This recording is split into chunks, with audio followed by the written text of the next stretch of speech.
Live from our 7 Tasmania studios, your nightly news with Kim Miller begins now.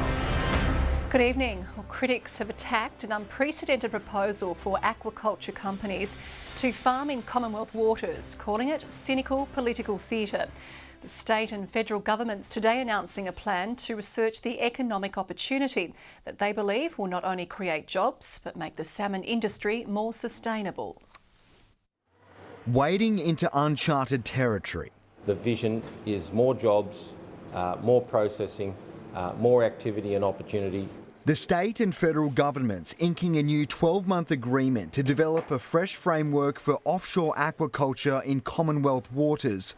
There's a huge potential to grow sustainably aquaculture and offshore renewables. In an Australian first, maritime researchers at the University of Tasmania will use Bass Strait as a testing ground for the untried commercial method in the deep ocean, allowing the fish to grow larger and farms to grow bigger. 8.2 million square kilometres of water that can be used. This is offshore. This is bold, it's innovative. It's also dangerous and concerning, according to the Greens, who've labelled the move an industrial-scale red herring distraction. An attempt to distract yet again from what is a toxic industry. Fears too, pens could become dislodged in rough seas and wash up along our coast. Terrible plastic pollution. But researchers are confident that won't be an issue. So that's the sort of research that we do, is how to make these structures strong and durable so that they will survive in those sorts of environments. Most jobs would be highly skilled and most of the deep water work would be done by robots. But the Primary Industries Minister remains adamant this is a step in the right direction. This is more jobs in the salmon industry in Tasmania. The federal government says it won't rush into any decision but wants this to become a reality as soon as possible. If we can, we will. So this is about growing it. We want to make sure we get the science right. GARTH BURLEY, 7 Tasmania News. 2 days after a COVID scare forced the cancellation of the Spirit of Tasmania vessels, another vessel has been forced into lockdown. Crew on board the African Rook have been identified as close contacts of a Victorian dock worker who tested positive for the virus after the bulk carrier left Geelong bound for Tasmania. It's now berthed at Bell Bay, having been diverted from Devonport. The crew will remain on board until they complete 14 days quarantine. So far, they've all returned negative COVID tests, and Public Health says there's no risk to the Tasmanian community.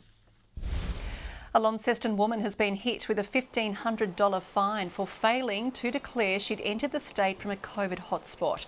The 39-year-old flew into Launceston last Wednesday and completed a TAS-E travel application, saying she'd only spent time in Queensland, which is currently low risk. But further investigations by police revealed she'd also spent time in high-risk Victoria. The woman was placed into home quarantine and told to take a COVID test. A GoFundMe page has been set up for the family of a young girl who was hit and killed by a car at Claremont last week.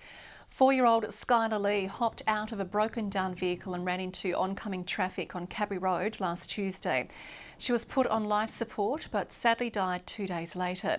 A friend is now aiming to raise $9,000 to help out with funeral costs and the family's other 2 children. Donors have given around $3,500 so far. A collection of old buildings at NORFOLK is set to become a new education campus to train regional students.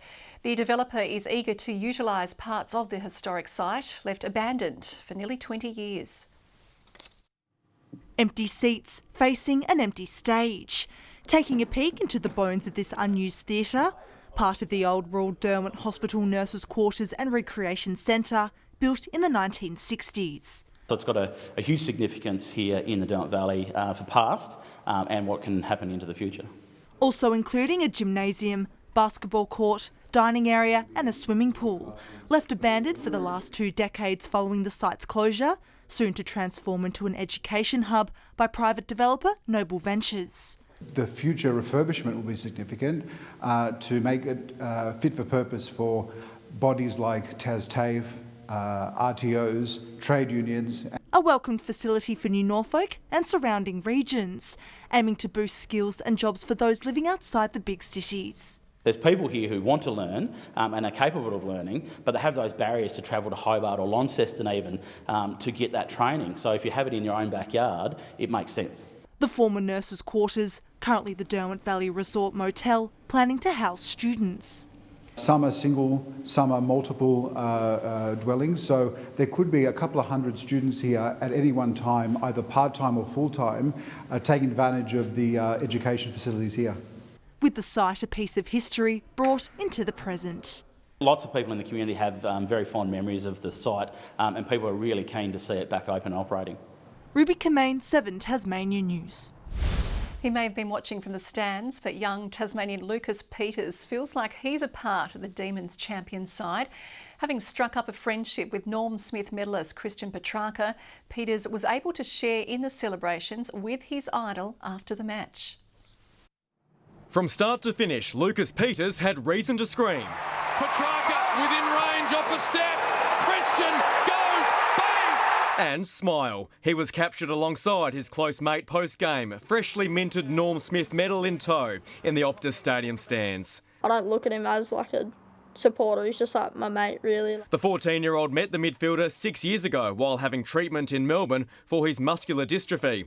The pair clicked and the philanthropic Petrarca even flew Lucas and Dad Michael across Bass Strait for his first game. Constantly in touch, whether it's him over here or me over there or just social media. It's been a long time, but yeah, this was definitely one of the best moments. Petrarca scored Lucas the sought-after seats for the grand final, giving him the chance to soak up the glory while the D star's own family is locked down in Melbourne. If I'm in hospital, his parents will cook me food and he'll come in, bring me food. Petrarca!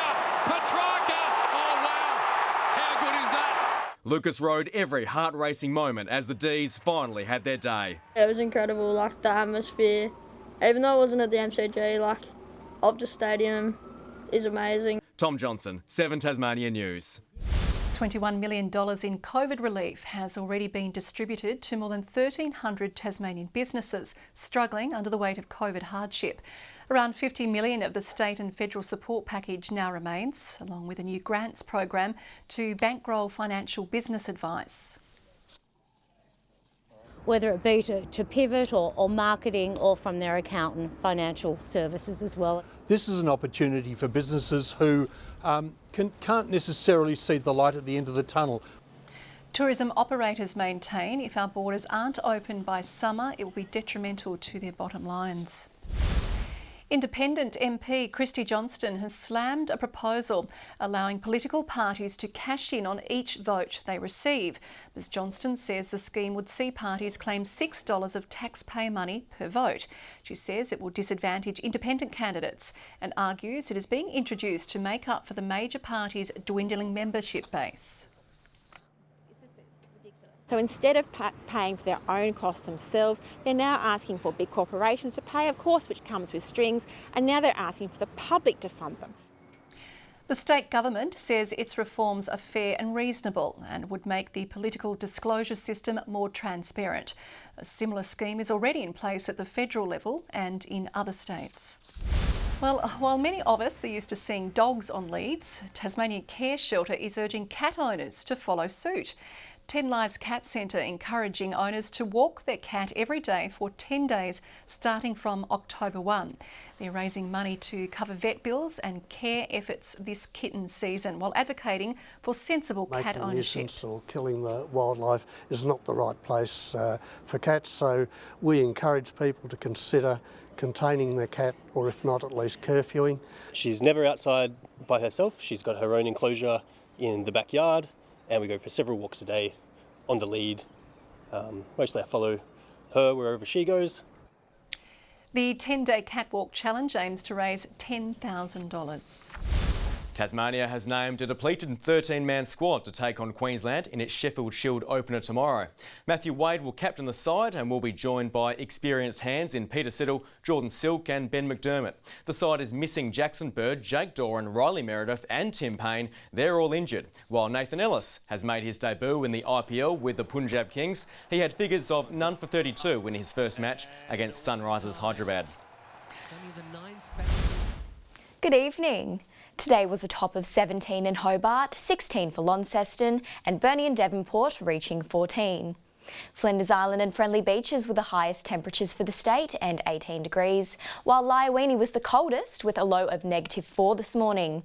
17 was the top for King Island, St Helens and Ouse, a high of 15 in Smithton, Lowhead, Grove and Strawn, and Lyowini reaching 10 degrees. There's areas of clouds about the north, west and far south of the state, with patchy cloud elsewhere. And for the rest of Australia, areas of cloud lied over the eastern states, South Australia, southwest WA and the Northern Territory. Tomorrow a high remains over the Tasman Sea, while several lows over South Australia have moved slowly eastwards. Another high south of Western Australia extends eastwards towards southern Tasmanian waters. To the coastal waters, southeast to easterly winds will reach up to 20 knots in the west, and a swell increasing up to 4 metres there and in the south as well. Looking at tomorrow's forecast, cloudy in Hobart with a top of 17, possible showers in Adventure Bay and some morning frost for Tarraleah. 18 and partly cloudy in Launceston with similar conditions for Devonport and Bridport, both reaching 16 degrees. Burnie and Strawn will be partly cloudy in 16, 17 degrees for Marrawar. And a top of 18 in St Helens and Whitemark, Swansea a top of 19. Now for the 3-day forecast. Wednesday will see showers about the southeast, east and central areas, looking mainly fine elsewhere. Showers statewide on Thursday with some heavy falls about the east, and Friday the rain continues and possible thunderstorms on the way. Australia-wide, tomorrow we'll see a late shower or two for Melbourne with a top of 23, Sydney 23 and mostly sunny, and a cloudy 21 degrees in Brisbane. And it's currently partly cloudy in Hobart and 11 in Launceston as well, and mostly clear, and 10 in Devonport. That's all in weather. Back to you, Kim. Thank you very much, Tiani. Well, that is all your news for now. We'll be back later with updates. Thanks for joining us this evening. Good night.